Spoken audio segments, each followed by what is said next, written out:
Moje meno je Fedor Frešo, hrám na basu v skupine The Badge a naša kapela hrá pesničky rokov 60., teda 60s. Chystáme sa vás navštíviť. Ideme do Banskej Štiavnice 21. augusta, divadlo Pivovaru R. Banskú Štiavnicu poznáme trošku. Ja osobne som tam bol dvakrát v bani sa pozrieť. Je to tam úplne fantastické, každému to doporúčam.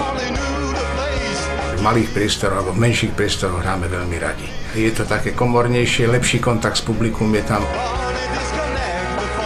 Tí starší, čo by prišli, tí sa potešia a môžu spomínať na svoju nejakú hudobnú mladosť a tí mladší, pre nich to môže byť dokonca akási exkurzia do takého čarovného sveta 60-sáckej muziky.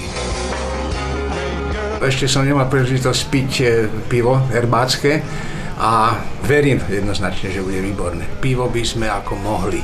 Pivo máme radi. Tešíme sa na vás 21. augusta v Banskej Štiavnici. Budete vítaní, radi vás uvidíme a príďte.